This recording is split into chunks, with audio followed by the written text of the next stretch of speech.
everyone, welcome to Bunyad classes.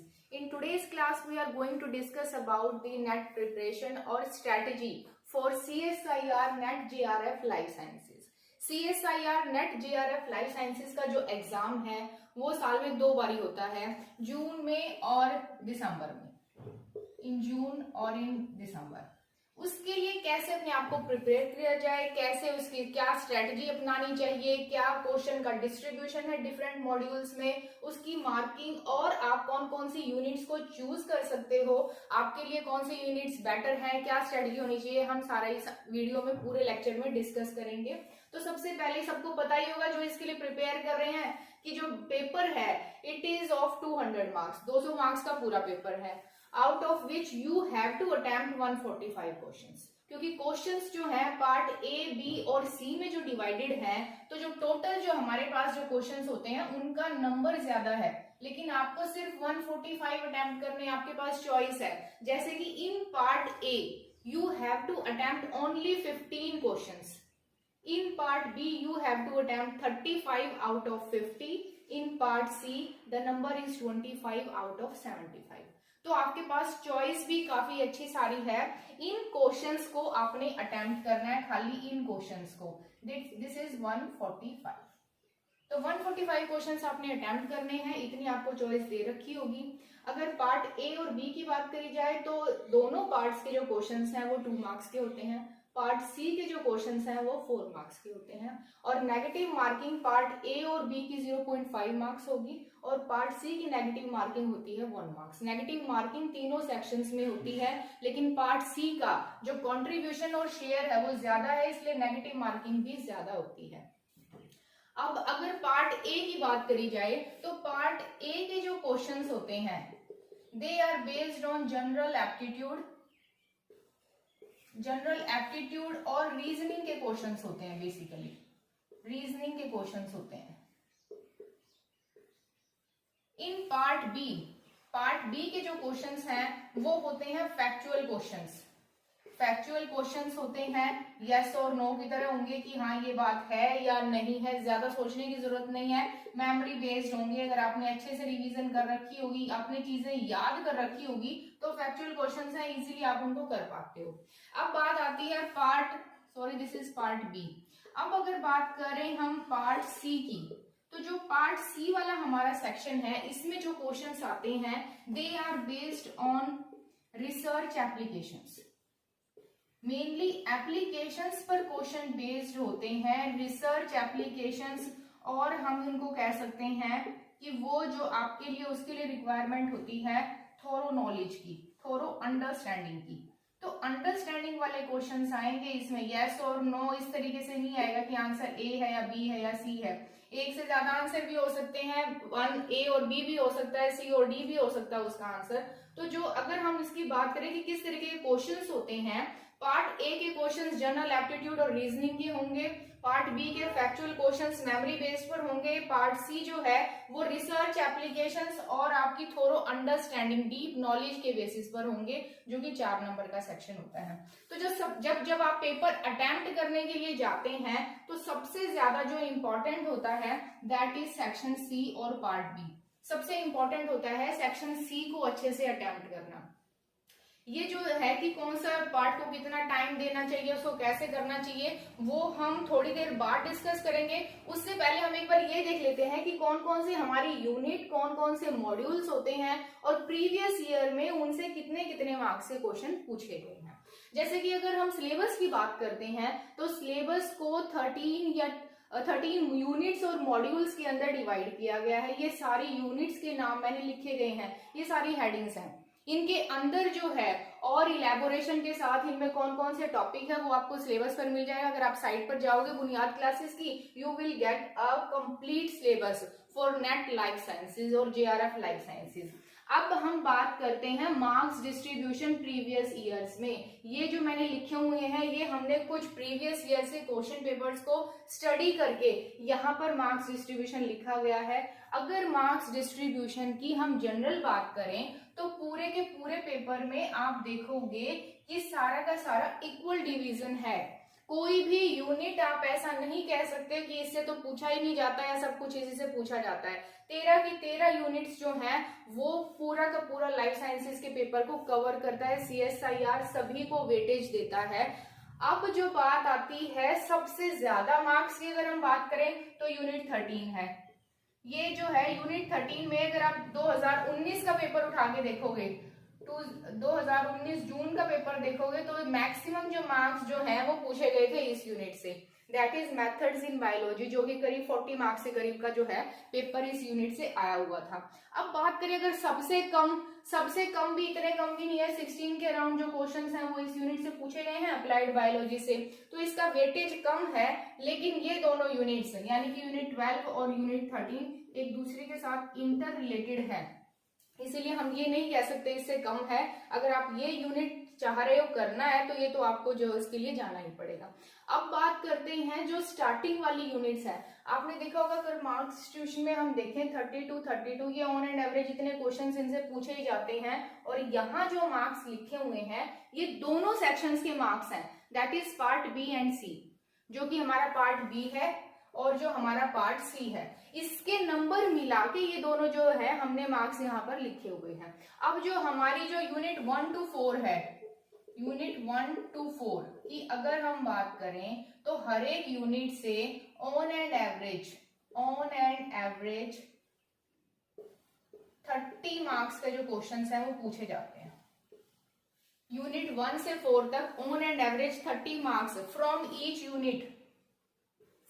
Each unit से पूछे जाते हैं, पार्ट बी में भी और पार्ट सी में भी 30 मार्क्स के ऑन एंड एवरेज 32 के भी पूछे जाते हैं। अब ये है कि क्या जो ये यूनिट जो चारों हैं, क्योंकि जो लाइफ साइंसेस का जो हमारा सब्जेक्ट है उसके अंदर जो स्टूडेंट्स हैं वो डिफरेंट स्ट्रीम से होते हैं, MSc biochemistry, microbiology, biotechnology, botany, zoology, genetics, बहुत सारी जो स्ट्रीम्स हैं उनसे स्टूडेंट्स होते हैं। तो वो ये सोचते हैं कि जो ये 13 यूनिट हैं इनमें से कौन से यूनिट हम कर रहे हैं, कौन से यूनिट छोड़ें, कौन से हमारे लिए फायदेमंद है, या कौन से यूनिट से नंबर ज्यादा आएंगे। अगर उस चीज की अगर हम बात देखते हैं नंबरों के हिसाब से, तो यूनिट और 1 to 4 आप माने तो एक तरीके से इन्हें हम कह सकते हैं universal units. These can be said to be universal units. Universal units का मतलब क्या है कि ये जो चारों के चारों टॉपिक्स या चारों के चारों जो ये यूनिट्स हैं, आप किसी भी लाइफ स्ट्रीम से, आप किसी भी लाइफ साइंसेस की स्ट्रीम से MSc कर रहे हो, ये चारों टॉपिक आपने अपनी ग्रेजुएशन या फिर आपने मास्टर्स में जरूर पढ़े होंगे और बहुत ही इम्पोर्टेंट है। इम्पोर्टेंट क्यों है? क्योंकि एक तो इनसे जो वेटेज ऑफ मार्क्स है वो सबसे ज्यादा है, वेटेज ऑफ मार्क्स है वो ज्यादा है। दूसरा क्या है कि इनसे अगर हम बात करते हैं यूनिट 12 की और यूनिट 13 की, तो ये क्या है, इंटर रिलेटेड है। ये सारी की सारी यूनिट्स जो हैं इंटर रिलेटेड यूनिट्स हैं। तो अगर आप इनको छोड़ते हो, अगर आप ये सोचते हो इनमें से कोई यूनिट छोड़ दूं, तो वो चारों के चारों यूनिट्स इंटर रिलेटेड हैं। आप कोई भी यूनिट छोड़ोगे तो उससे इंपैक्ट दूसरी यूनिट पर पड़ेगा। आप उसके 30 मार्क्स ये मान के चलना, उसके 30 मार्क्स उसके पढ़ने से इजीली नहीं आएंगे अगर आपने इन चारों में से कोई भी यूनिट आप स्किप करते हो। तो आपको इन चारों यूनिट को तो बहुत अच्छे से करना ही करना है, आप किसी भी लाइफ साइंसेस की स्ट्रीम से बिलोंग करते हो, क्योंकि इनसे क्वेश्चंस ज्यादा इसलिए पूछे जाते हैं क्योंकि ये जो चारों हैं, ये जो चारों यूनिट्स हैं, ये सभी लाइफ साइंसेस और सभी लाइफ साइंसेस की स्ट्रीम्स में हैं। यूनिट 12 और 13 जो है वो क्या है, ये दोनों यूनिट्स जो यूनिट 12 एंड 13 है हमारी, यूनिट 12 एंड 13, ये दोनों यूनिट कैसी हैं, ये हमारी रिसर्च और एप्लीकेशन बेस्ड हैं। रिसर्च और एप्लीकेशन बेस्ड जो यूनिट्स हैं दे आर 12 एंड 13। अब आपने इतना पढ़ाई कर लिया, अब आपने इतना कुछ सीख लिया इन चारों यूनिट से, लेकिन उनकी एप्लीकेशंस आपको पता नहीं है, उनको यूज कहाँ करना है, तो आपका फायदा क्या हुआ इन चारों यूनिट्स का पढ़ने का?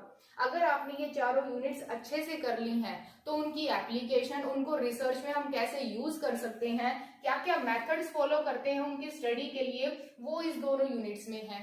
तो आपकी ये दोनों यूनिट जब आप तैयार करोगे और आपने ये चारों यूनिट अच्छे से तैयार कर रखी हैं तो इनमें इतनी दिक्कत नहीं आएगी, ये आपकी जो है इनके साथ इंटर रिलेटेड है।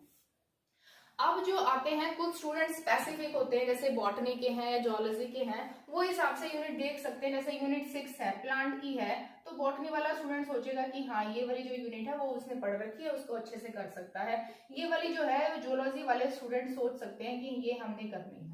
अब हम बात करते हैं, जैसे ये हमारी यूनिट है डेवलपमेंटल बायोलॉजी। देखो मैं आपको बता चुकी हूँ marks distribution on and average क्या रहता है, सेम रहता है सभी यूनिट से, 2-4 नंबर आगे पीछे इस तरीके से हो रहा है जो पिछले कुछ साल के पैटर्न्स हैं। अब आपको क्वालिफाई करने के लिए अगर आपको एक ही फर्स्ट अटेम्प्ट में आपको गो थ्रू होना है, उसको क्लियर करना है, क्रैक करना है, तो आपको 8 से 9 यूनिट्स जो है वो अच्छे से करनी है। 8 to 9 यूनिट्स जो हैं वो अगर आपको अच्छे से आती हैं तो आपके अच्छे से आप इसमें स्कोर कर पाओगे। खाली आप इसको क्लियर नहीं, आप कोई अच्छा सा रैंक भी हासिल कर पाओगे, क्योंकि जो पिछले हम साल की देखते हैं कट ऑफ, जब लास्ट ईयर की कट ऑफ गई है वो 107 के करीब थी, और आपको टॉप 10 में आने के लिए 140 मार्क्स सफिशियंट है। तो 140 मार्क्स सफिशियंट लाने के लिए आपको 8 से 9 यूनिट, और अपने आप को सेफर साइड पर रखने के लिए आप 10 यूनिट्स तक प्रिपेयर कर सकते हो। 10 यूनिट्स आप प्रिपेयर कर सकते हो। वो आपके ऊपर डिपेंड करता है आप कौन सी इसमें से चूज कर रहे हो, कौन सी क्या स्ट्रेटजी है, किस तरीके का आपका इंटरेस्ट बन रहा है, आपका जो टीचर है वो कौन सी यूनिट पर ज्यादा फोकस कर रहा है, किस तरीके से। लेकिन अगर हम डेवलपमेंटल बायोलॉजी की बात करते हैं तो कुछ स्टूडेंट जो बायोटेक के या बायोकेमिस्ट्री के होते हैं वो कहते हैं डेवलपमेंटल बायोलॉजी हमने इतनी डिटेल में नहीं पढ़ा। लेकिन अगर हम 13 यूनिट्स को ध्यान से देखें ना, 13 यूनिट्स क्लास 10 से स्टार्ट हो जाती हैं। क्लास 10th में, 11th में, 12th में जब आपने बायोलॉजी पढ़ी है, बायोलॉजी में ये 13 यूनिट्स इंक्लूड होती हैं। आपको इसमें इंटरेस्ट डेवलप करने में इतनी मुश्किल नहीं है, क्योंकि आप जीरो से स्टार्ट नहीं कर रहे हो, आप उसको बिल्कुल जीरो से स्टार्ट नहीं कर रहे हो, आपने उसके बारे में कुछ ना कुछ पढ़ रखा है। डेवलपमेंटल बायोलॉजी का क्या है, इंटरेस्टिंग है।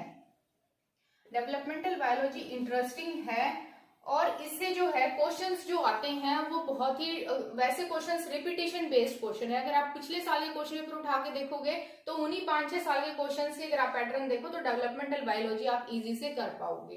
अब जो ये मैं आपको बता चुकी हूँ, ये आपका इंटरेस्ट है, प्लांट में जा रहे हो, आप जोलॉजी के स्टूडेंट हो, ये कुछ यूनिट्स हैं जो कि टिपिकल जो स्टूडेंट वाले जो स्ट्रीम के स्टूडेंट्स हैं वो फॉलो करते हैं। इनहेरिटेंस बायोलॉजी और डाइवर्सिटी ऑफ लाइफ फॉर्म्स, ये भी दो ऐसे यूनिट्स हैं जो कि क्या है, थोड़ी सी ट्रिकी होती हैं। इनके जो क्वेश्चंस पूछे जाते हैं उनकी लैंग्वेज जो है वो थोड़ी सी मुश्किल होती है, लेकिन क्वेश्चंस इनमें भी रिपीट होते हैं। अगर आप पिछले कुछ ईयर्स के क्वेश्चन पेपर्स का पैटर्न फॉलो करोगे, और अगर आपको ये सोचना है कि हाँ ये वाली यूनिट्स या इनमें से कोई यूनिट्स मुझे पूरी नहीं करनी, मुझे ये सब्जेक्ट नहीं आता है, तो आप इनमें से क्या कर सकते हो, इंपॉर्टेंट क्वेश्चंस या इंपॉर्टेंट जो टॉपिक्स है उनको एटलीस्ट आप इंपॉर्टेंट टॉपिक्स को कवर जरूर करो। देखो सारी चीजें तो हर कोई याद नहीं कर सकता, 13 की 13 यूनिट्स कोई भी स्टूडेंट जो टॉपर होता है या जितना भी इंटेलिजेंट बच्चा हो 13 यूनिट्स वो नहीं करता। कोई ना कोई स्ट्रेटेजी तो आपको फॉलो करनी ही पड़ेगी। अब वो स्ट्रेटेजी क्या है, कैसे आपने अपनानी है, वो आपकी एमएससी बेसिस पर, वो आपके पर्सनल इंटरेस्ट पर। जरूरी नहीं जो स्टूडेंट प्लांट का है उसको एनिमल से कुछ लेना देने उसका इंटरेस्ट नहीं है। बहुत से ऐसे स्टूडेंट्स हैं जो बॉटनी के भी हैं और वो इस यूनिट्स को बड़े अच्छे से कर लेंगे, या जोलॉजी वाले इसको कर लेंगे। तो ये आपका इंटरेस्ट है, ये कुछ यूनिट्स हैं जिन पे आप सोच सकते हो, जिनको आप एक बारी पढ़ सकते हो और ये सोच सकते हो कि हाँ ये यूनिट्स जो हैं इनके ऐसे ऐसे क्वेश्चंस आ रहे हैं और मैं इन पे फोकस कर सकता हूँ और यहाँ से मैं नंबर ले सकता हूँ। अब बात करते हैं हम 10th और 11th यूनिट्स की। ये जो दोनों यूनिट्स हैं ये बहुत ही ज्यादा हम ये कहेंगे कि सिंपल है, इंटरेस्टिंग है, और इनका वेटेज देखो आप अप्रोक्सीमेटली आपको 60 के करीब मार्क्स यहाँ से मिल रहे हैं। स्ट्रेट भी है ये, इनमें ज्यादा कुछ ऐसा नहीं, फैक्चुअल फैक्ट्स बेस्ड जो क्वेश्चन होते हैं ना, फैक्चुअल भी है ये दोनों यूनिट्स। आप जो देखोगे इनके पिछले साल के पेपर्स जो हैं बड़े फैक्चुअल क्वेश्चंस आते हैं इनसे। जो क्वेश्चंस हैं वो स्ट्रेट फॉरवर्ड भी हैं, बहुत ही सिंपल इंटरेस्टिंग यूनिट्स हैं, आप किसी भी स्ट्रीम के हो। ये दोनों यूनिट जो है एक तरीके से बफर का काम करती हैं। बफर इन द सेंस कुछ यूनिट्स इसमें काफी मुश्किल है। अब स्टूडेंट्स की बात करें तो कहते हैं मैम बायोकेमिस्ट्री मुश्किल है, सबसे पहली वाली यूनिट इसको हम छोड़ देते हैं, सबसे बकवास यूनिट है। बायोकेमिस्ट्री में तो मुझे ना मेटाबॉलिज्म आता, ना मुझे रिएक्शंस आती, ना ये आते। स्टूडेंट कहेंगे मैडम मेथड्स इन बायोलॉजी तो बहुत ही बेकार बेकार है, इसमें तो सारी एप्लीकेशन है, इसमें सारी की सारी जो टेक्निक्स हैं वो मुझे नहीं आती, ना प्रिंसिपल, ना मुझे इनके क्वेश्चन समझ में आते हैं। तो कुछ यूनिट्स मुश्किल हैं तो कुछ यूनिट्स इजी भी हैं। ये एक तरीके से बफर का काम करती है कि बहुत मुश्किल हो गया, चलो कुछ यूनिट्स आसान है। तो ये जो दोनों यूनिट्स हैं वो किसी भी स्ट्रीम का स्टूडेंट हो उसको छोड़नी नहीं चाहिए। तो आप इन दोनों यूनिट्स को अगर आप एक बार ही पढ़ोगे, कोई अच्छी सी बुक आपके पास, अगर स्टडी मटेरियल अच्छा है, आपको अच्छी गाइडेंस मिली हुई है, अच्छे कोचिंग सेंटर से आप पढ़ रहे हो, तो आपने नहीं भी पढ़ रखा है तो आप पहली बारी में इनको अच्छे से समझ जाओगे, और हो सकता है इतने अच्छे से समझ जाओ कि आप इनके सारे क्वेश्चन अटेम्प्ट कर पाओ और आप जिस स्ट्रीम से उनके क्वेश्चन छोड़ दोगे। अब बात आती है यूनिट 12 और 13 की। यूनिट 12 और 13 की भी बात करें तो ऑन एंड एवरेज जो है 55 के करीब क्वेश्चंस जो हैं यहाँ से पूछे गए हैं। ये दोनों यूनिट्स जो हैं थोड़ी सी हम कह सकते हैं थोड़ी सी डिफिकल्ट हैं, क्योंकि इसमें एप्लीकेशन बेस्ड क्वेश्चन होते हैं। तो आपको नॉलेज जो है उसको प्रैक्टिकली पुट करके दिखाना होता है। अब जो CSIR ये पेपर कंडक्ट कर रही है, CSIR इसको हाई लेवल पर ले जा रही है, इसको एक साइंटिफिक ओरिएंटेड जो है वो पेपर बना रही है, उसके लिए आपको रिसर्च या एप्लीकेशन बेस्ड तो होना ही पड़ेगा। अगर आपको देखोगे तो ज्यादा से ज्यादा क्वेश्चन इनसे पूछे जा रहे हैं, क्योंकि जो आने वाला जो टाइम है वो रिसर्च या प्रैक्टिकल बेस्ड है। खाली थ्योरेटिकल होने से क्या होगा कि तो ज्यादा से ज्यादा क्वेश्चन जो हैं इन यूनिट से इसलिए पूछे जा रहे हैं। तो आप इन यूनिट से ये सोच सकते हैं कि हाँ ये जो हमारे लिए सिर्फ मार्क्स के लिए नहीं, CSIR के लिए, ये आपको आने वाले टाइम में जब आप रिसर्च के लिए जाओगे, अब आप JRF क्वालिफाई करके क्या करोगे, JRF किस लिए कर रहे हो, रिसर्च करने के लिए कर रहे हो JRF, तो JRF रिसर्च के लिए कर रहे हो। और जैसे ही किसी भी रिसर्च सेंटर में जाओगे आपको सारे के सारे ये इंस्ट्रूमेंट रखे हुए मिलेंगे, आपको वहां जाके इन्हीं पर काम करना है। तो अगर आप उनको उनकी बेसिक नॉलेज नहीं होगी, अंडरस्टैंडिंग नहीं होगी रिसर्च लेवल पर, तो आप कैसे उनको कर पाओगे। इसीलिए इनको ज्यादा इंपॉर्टेंस दी जाती है कि स्टूडेंट इनको अवॉइड ना करें, ज्यादा से ज्यादा इन यूनिट्स पर फोकस करें। तो हम जो है देख चुके हैं कि कुछ यूनिट्स ऐसी हैं कि जिनको आप जो है चॉइस दे सकते हो, फॉलो कर सकते हो। कुछ यूनिट ऐसी हैं जो आपके इंटरेस्ट की होंगी, कुछ यूनिट ऐसी हैं कि जिनमें इंटरेस्ट आपका आ जाएगा, बहुत मुश्किल नहीं है। अगर आप एक ठीक जो है कोचिंग लेते हैं, गाइडेंस लेते हैं और अच्छे से उनको पढ़ते हैं, अच्छी बुक जो फॉलो करते हैं, तो जो ये चारों यूनिट्स हैं मेरे हिसाब से ये चारों यूनिट्स जो हैं वो इंटर रिलेटेड यूनिट्स हैं, इनको नहीं छोड़ना चाहिए, इंपॉर्टेंट भी हैं। क्योंकि सबसे ज्यादा जो है जो क्वेश्चंस हैं, अगर आप इंटरव्यूज में जाते हो तो क्वेश्चन आपसे इन्हीं से पूछे जाते हैं, इन चारों यूनिट से। आप PhD की एंट्रेंस के लिए जाओगे, आप PhD के वाइवा के लिए जाओगे, आप कहीं पर भी एडमिशन के लिए जाओगे, आप अपना JRF क्वालिफाई करके भी, तो जो बोर्ड बैठा होगा वो भी आपसे इनसे क्वेश्चन पूछेगा। वो आपसे nucleic acid, DNA, RNA, cell, इन सब चीजों से क्वेश्चन पूछेगा, या फिर आपसे वो प्रैक्टिकल बेस्ड क्वेश्चन पूछेगा। तो जो यूनिट्स आपको एग्जाम के साथ साथ फ्यूचर में भी इंटरव्यू की या किसी और एग्जाम की तैयारी साइड बाय साइड करवा रही है, तो उन यूनिट्स पे तो हमें एक्स्ट्रा एफर्ट्स भी दिखाने चाहिए और उनको हमें छोड़ना नहीं चाहिए सिर्फ ये सोच के कि वो मुश्किल है। और ये यूनिट्स तो ये मान लो कि ये तो है रीढ़ की हड्डी है लाइफ साइंसेज की, आप किसी भी स्ट्रीम से हो, वो आपने कर लिया, बॉटनी कर ली, जूलॉजी कर ली, अब लेकिन आप जो रिसर्च करोगे वो जो रिसर्च होती है वो सभी के लिए एक जैसी है, कॉमन है। आपको ये सारे के सारे चारों यूनिट्स जो है मेरे हिसाब से जो है आपको अगर अच्छे से आपने कर लिया है तो इतनी मुश्किल नहीं आएगी। इन जो कुछ यूनिट्स में है, ये जो कुछ यूनिट्स हैं इनको आप क्या है, इनका जो पैटर्न है आप देख लो कि लास्ट ईयर के क्वेश्चंस किस हिसाब से करवा रहे हैं, वो क्या क्या इंपॉर्टेंट टॉपिक्स हैं, आपकी स्पेशलाइजेशन किसमें है, तो इनसे आप ये 4 यूनिट्स आप इनसे फॉलो उठा सकते हो। ये दोनों यूनिट्स तो आप देखोगे कि बिल्कुल हलवा है, बस आपको खाना ही है, उनमें तो कुछ है ही नहीं। अब यूनिट 12 और 13 है, ये मैं इसलिए कह रही हूँ कि ये आने वाले टाइम में जब भी आप रिसर्च करोगे आपको इन्हीं से काम करना पड़ेगा, इन्हीं से लेना देना पड़ेगा। वहां जाकर पढ़ोगे, पहले ही पढ़ लो और इनसे नंबर भी ले लो। तो ये तो कुछ बात थी कि कैसे कैसे यूनिट्स जो है वो लिखी गई है, इनसे क्या क्या मार्क्स है। मार्क्स सभी से ऑन एंड एवरेज जो है वो सेम ही है। अब जो आता है हमारा पेपर, कि पेपर जब हमारा स्टार्ट होता है, देखो पेपर जब स्टार्ट हो गया, आपने जैसी भी तैयारी कर ली, आपने अच्छी तैयारी कर ली या तैयारी नहीं हुई है, तो पेपर में बैठ के सोचने से कोई फायदा नहीं है कि मैं और तैयारी कर लेता, मैं ऐसे कर लेता, वैसे। वो तो आपने जो कर लिया कर लिया। जब आप पेपर में एंटर करते हो वहां पर आपको पेपर पेशेंटली करना पड़ेगा, बिल्कुल आराम से। वहां पर बिल्कुल नहीं सोचना था कि 4 महीने जो मैंने मौज मस्ती करी ये ना करा होता तो बहुत अच्छा पेपर होता, वहां कोई फायदा नहीं है आपका। अब आपको जो पेपर मिला है वो 3 पार्ट्स में डिवाइड है, A, B और C में।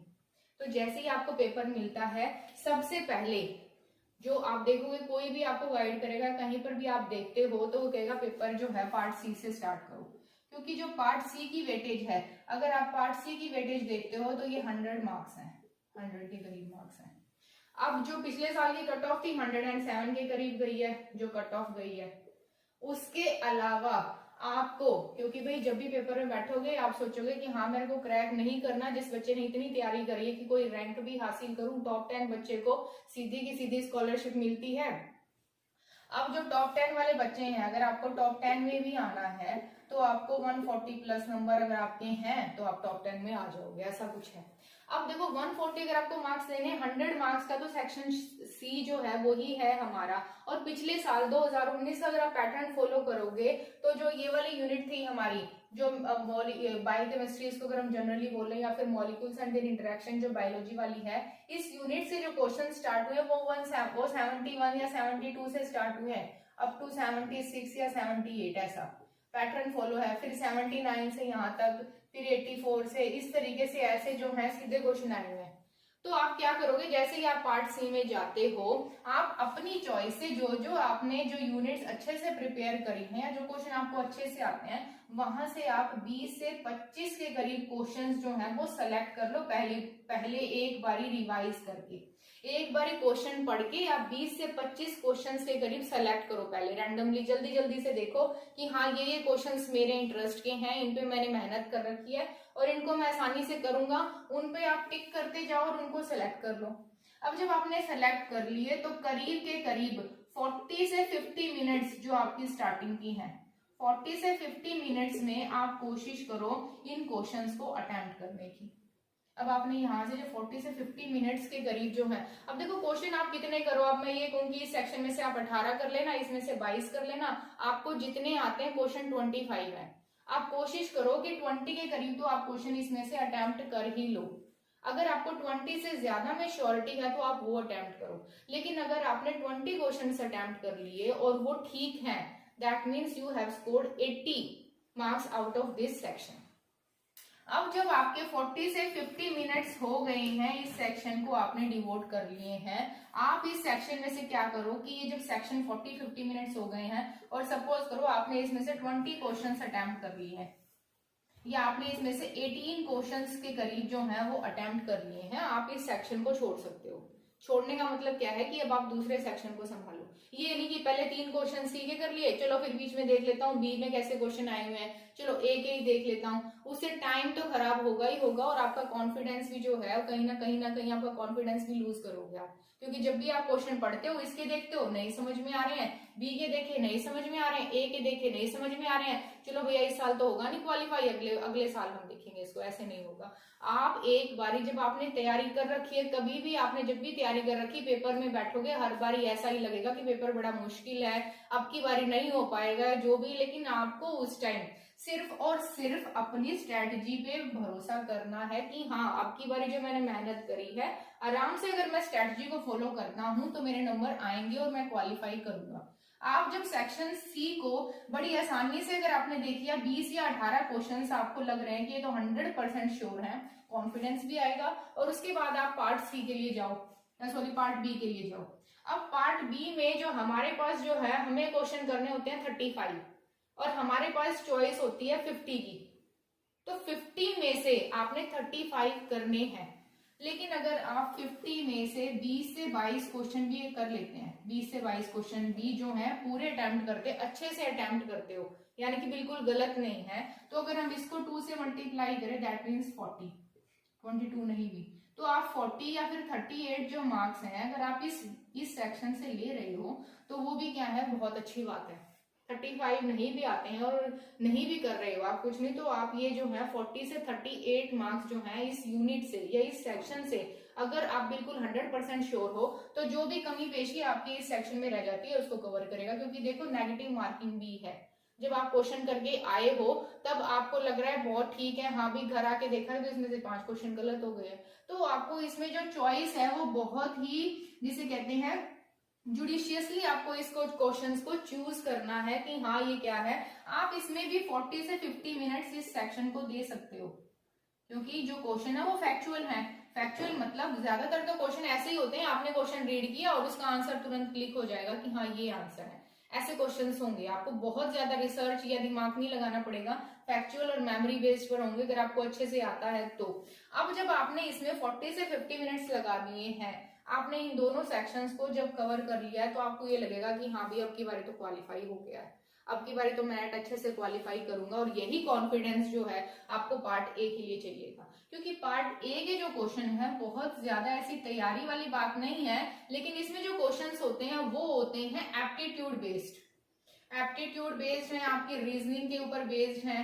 अब जो रीजनिंग और एप्टीट्यूड वाले क्वेश्चंस है ना, ज्यादातर क्वेश्चंस कैसे हैं, अगर आप प्रीवियस 5-6 साल के क्वेश्चन पेपर्स को उठाकर देखोगे तो आप उसी पैटर्न को अगर रिवाइज करते हो, उसी पैटर्न के क्वेश्चंस को या उसी पैटर्न को आप अच्छे से समझकर वो देखते हो, तो आप इस वाले सेक्शन में से 8 से 10 क्वेश्चन निकाल पाओगे। 8 से 10 क्वेश्चन बड़े सिंपल होते हैं, 3-4 क्वेश्चन तो ऐसे होते हैं जो हर कोई कर ही लेता है, क्योंकि आप एमएससी लेवल के बच्चे वहां जा रहे हो, कोई भोंदू तो हो नहीं कि मुझे कुछ भी नहीं आता, एप्टीट्यूड में तो 0 है, या ये सेक्शन तो मुझे पढ़ना ही नहीं है, ये तो मुझे समझ में ही नहीं आएगा, ऐसा नहीं सोचना है। इस सेक्शन के लिए आपको 8 से 10 क्वेश्चन जो अगर आपने कर दिए तो ये आपके इन 140 प्लस के लिए आपके लिए एक एडवांटेज है। इस सेक्शन को आप ये ना करो कि तो मैंने तैयारी नहीं कर रखी है और पहले पेपर खोलते ही पार्ट ए में जाने की भी जरूरत नहीं है, क्योंकि पार्ट ए के जो क्वेश्चंस होते हैं उनसे कई बार जो है आप दिमाग में घूमेंगे, परेशान रहोगे कि पार्ट ए तो बिल्कुल नहीं आता, आता नहीं, ऐसा नहीं करना आपको। आपको पार्ट ए में लास्ट में जाओ, आप इसमें 25 मिनट से करीब डिवोट कर दो। 25 भी है, ज्यादा है। अगर आपको आ रहा है क्वेश्चन, अगर आपने तैयारी करी है तो आप 25 के करीब दो। अगर आपने तैयारी नहीं करी है कि भैया नहीं मैंने तो कुछ भी नहीं पढ़ा, इसमें से तैयारी नहीं है, तो आप 20 या 15 मिनट से करीब इसके सेक्शन पर लगाओ, ज्यादा टाइम मत लगाओ। वहां बैठ के आपको आइंस्टाइन नहीं बनना है कि नहीं इसको तो सॉल्व करके ही जाऊंगा, ये क्वेश्चन एप्टीट्यूड का ये कैसे नहीं, आपको ऐसा नहीं करना है। आपको क्वालिफाई करना है, आपको इस सेक्शन में मेरिट नहीं लेनी है खाली। तो आप इसमें से 20 to 15 मिनट्स भी अगर आप इस सेक्शन में अच्छे से लगा रहे हो और थोड़ी बहुत आपने प्रीवियस 5-6 साल के क्वेश्चन पेपर को रिवाइज कर लिया है, उसी पैटर्न को किसी एक एप्टीट्यूड या रीजनिंग वाली बुक से आपने उसी पैटर्न के क्वेश्चंस काफी सॉल्व कर लिया, 8 से 10 क्वेश्चन आराम से हमारे सॉल्व हो जाएंगे। 8 से 10 क्वेश्चन सॉल्व होने का मतलब ये है कि हमारे 16 से 20 मार्क्स जो है ये हमने यहाँ से ले सकते हैं। अब सबके थोड़ी ना आएंगे कि मेरे 16 या 20 ही आ जाएंगे। और इस वाले सेक्शन में हमने कहा कि हम इसमें 38 से 40 मार्क्स लेंगे, ठीक है, ये भी आपके आ गए। और इस वाले सेक्शन में हम कह रहे हैं कि आपके 80 से 84 मार्क्स आने चाहिए। सबके इतने मार्क्स आने लगे तो कैसे काम चलेगा। लेकिन ऐसे हो सकता है अगर आप एक अच्छी गाइडेंस, अच्छी स्ट्रेटजी, टाइम मैनेजमेंट और पेशेंटली अगर आप पेपर को करते हो, ये सारा कुछ हो सकता है। और होता है तभी तो बच्चों के 140 और 150 मार्क्स आते हैं। वो कैसे आते हैं, तो आपको क्या करना है इसके लिए, अब जितना हमने यहाँ टाइम दिया है, ये जो टाइम दिया है, ये जो टाइम दिया है और ये जो टाइम दिया है, इसको लगाने के बाद आपका जितना भी टाइम बचता है उसको कोशिश करो पार्ट सी में मैक्सिमम देने के लिए और कुछ पार्ट बी के लिए। तो आप पार्ट सी में दोबारा जाओ। अब आपने पार्ट सी में जो क्वेश्चन सेलेक्ट करे थे, ये जो क्वेश्चन सेलेक्ट करे थे, आप जब क्वेश्चन सेलेक्ट करते हो, क्वेश्चन सेलेक्ट करते वक्त आपको क्या करना है कि उन क्वेश्चंस को जब भी आप रीड करोगे, जैसे आपने क्वेश्चन सेलेक्ट किया, आपने क्वेश्चन को रीड करा, क्वेश्चन रीड करते वक्त you have to underline important things. आप क्या करो, इंपॉर्टेंट जो आपके अंडरलाइन इंपॉर्टेंट पॉइंट्स, जो भी आपके इंपॉर्टेंट पॉइंट्स हैं उनको अंडरलाइन कर लो। अगर आपने पूरा जो, क्योंकि इसके जो क्वेश्चंस है बहुत लेंथी होते हैं, 5 लाइन में 6 लाइन में क्वेश्चंस होता है। अगर आप वो 5-6 लाइन एक ही क्वेश्चन को पढ़ते रहोगे तो आपका सारा टाइम वेस्ट हो जाएगा। आपको बार बार दोबारा पढ़ना पड़ेगा, अरे पता नहीं इसमें पूछा क्या गया था। आप सबसे पहले उस क्वेश्चन को पढ़ो, पढ़ते ही उसको अंडरलाइन करना शुरू कर दो। अंडरलाइन वाले जो पॉइंट्स हैं उनको फिर दोबारा से आप एक बार क्विकली देखो कि क्या क्या मेन पॉइंट्स थे, then go to the options. उसके बाद ऑप्शंस पर चले जाओ, यही ऑप्शंस दे रखी हैं। अगर उन पॉइंट से ऑप्शंस मैच खाती हैं तो आप उनको क्या करो कि हाँ भाई ये क्वेश्चन तो मुझे आ रहा है, उसको फिर सॉल्व कर लो पूरा। और अगर सॉल्व नहीं हो रहा है तो आप उस क्वेश्चन को वहीं छोड़ दो।